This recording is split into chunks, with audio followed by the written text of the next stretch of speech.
Nessa sexta-feira, o Ponto e Contraponto fará um giro especial. Nós vamos à costa oeste da África, na Ilha de Madeira, conversar com o jornalista português Roquelino Ornelas. Ele que trabalha para a RTP Madeira, é a emissora rádio e televisão pública de Portugal, que atende tanto Portugal quanto boa parte da Europa e também chega aqui no Brasil através de alguns canais via satélite e via cabo.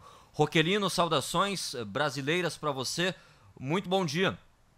Um bom dia, Bertoni. É com muito prazer e muita alegria que estou a partir deste pontinho no meio do Oceano Atlântico a falar para ti no Rio Grande do Sul.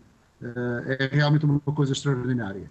Muito bem. Nós sabemos que a Ilha da Madeira é uma das principais pontos turísticos da costa africana e, principalmente, ela tem uma história muito importante na medida em que é a primeira colonização portuguesa fora do continente europeu, né? Sim, senhor. É verdade. A Madeira é, de facto, uma das ilhas do Atlântico que é mais procurada por turistas, sobretudo do norte da Europa. No caso da Ilha da Madeira, que não é a única, porque temos as Canárias, que é um grande arquipélago e um grande ponto de atração turística, também europeia, e também temos os Açores. A Madeira tem uma característica diversa das restantes. É, de facto, das primeiras ilhas a ser escolhida como lugar de férias, e começa por ser pelos ingleses. E essa situação, essa particularidade, deu-lhe uma outra condição, a condição de ser pioneira em termos de turismo como indústria.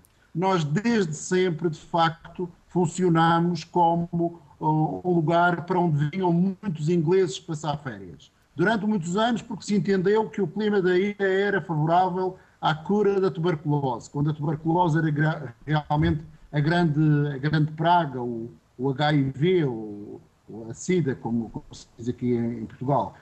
Portanto, houve um tempo em que de facto era a tuberculose e a Madeira foi muito procurada por muitos cidadãos alemães, ingleses, do norte da Europa, até mesmo portugueses do continente europeu, do continente português, que vinham para cá passar férias e curar-se. Portanto, começou também um pouco por aqui o turismo como indústria na Madeira. Depois havia uma outra razão para realmente, portanto, para além da beleza natural da ilha, é uma ilha bonita, uma ilha verde, com uma floresta de estilo europeu que é única no mundo e é património mundial da Unesco. Isso também é uma característica interessante. Portanto, nós somos realmente um bocadinho que ficou aqui, que representa muito para a história da Europa e para a história do mundo. E estávamos num ponto de rota muito interessante. Os ingleses que vinham da Índia e das outras colónias, e até alguns da América, costumavam ficar uma temporada na Madeira para se habituarem ao clima europeu. Portanto, seria uma plataforma intermédia onde as pessoas viriam passar um tempo para se habituarem de novo aos rigores e ao clima europeu. Seria uma temperatura, é um clima subtropical, portanto, quente, mas não muito quente, e é frio sem ser o frio europeu. E, de facto, isso é uma grande benéfica, uma grande vantagem, e foi, de facto, foi, digamos, um centro de estágio, um lugar, um tipo estufa, onde as pessoas vinham para se habituar depois às suas vidas, ao regresso às suas vidas no continente europeu. Quanto à outra questão que tu me colocas, Everton, acho que é uma coisa que, enfim, que está nos manuais de história, não estou a dizer nada de novo. Aliás, tudo isto está escrito e estudado e pensado e analisado. A questão de termos sido uma plataforma importante na expansão portuguesa de 400, expansão que levou à descoberta de novos mundos por parte da Europa. Quando a Europa parte à procura de novos mundos e dá de facto um novo mundo ao mundo, entre os quais, aí tem uma parcela importante, o vosso país, o Brasil. Sim. Portanto, quando os portugueses partem para essa expansão, a Madeira é o primeiro lugar que eles descobrem, as primeiras descobertas têm a ver com o arquipélago da Madeira. É primeiro a Ilha do Porto Santo, que é uma ilha que fica aqui pertinho da Madeira, e depois a Ilha da Madeira propriamente dita. Portanto, depois há a colonização da ilha, durante muito tempo se trabalhar na colonização da ilha, na organização e na estruturação, digamos, administrativa da Madeira, e depois ela vai servir de plataforma, de ponto de apoio para o restante processo de expansão. Portanto, a Madeira foi descoberta em 1419, o Porto Santo em 1418, a Madeira em 1419, e depois, muitos anos mais tarde, em 1500, os portugueses chegam ao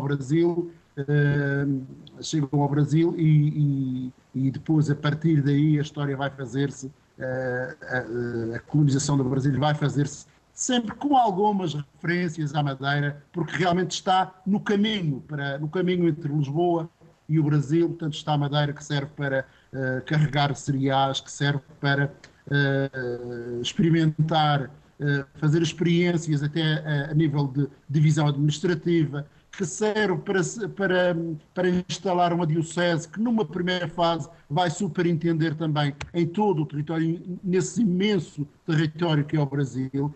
E depois tudo o resto, mas depois talvez até tenhamos tempo de falar nisto, estou a achar interessante. Há muita coisa que se pode falar que tem a ver com a história da Madeira, que se faz muito a par da história do Brasil. E ainda hoje, ao contrário do que me parece ser realidade no Brasil, portanto, o Brasil, por razões de cultura, julgo eu, afirma-se, não precisa de se afirmar tanto, reportando ao seu passado de ligação a Portugal. Mas a história de Portugal faz, apesar de ser a nação mais velha da Europa, a história hoje é ensinada muito com grandes referências ao Brasil. Portanto, nós estamos, digamos que, fatalmente agarrados ao Brasil. Uma outra situação importante, principalmente nesse momento em que a história mundial repensa o seu lado financeiro, é a crise financeira internacional, que deve também, de alguma forma, atingir lugares importantes do ponto de vista turístico, como é o caso da Ilha da Madeira, né, Roquelino? Sim, essa é a verdade. A crise, nós temos o bom e o mau desta era de globalização, de ligação e de proximidade à escala planetária. A crise financeira é uma crise, chega a todo o sítio. Aqui, os espaços insulares têm uma vantagem, é que a água serve para esbater muita coisa, serve realmente para isolar, dificulta-nos a comunicação física imediata. Sim. Porque não se pode ir a pé para os sítios, mas também tem a vantagem que os ecos, os reflexos da crise demoram, ou talvez seja melhor dizer, demoravam a chegar. Hoje em dia, aliás, é a prova disso, é estarmos aqui a conversar através desses novos caminhos que são as tecnologias, a internet, etc, etc. Hoje em dia, portanto, as crises, os reflexos da crise não chegam com a mesma brevidade com que chegam a grandes mercados, mas também chegam.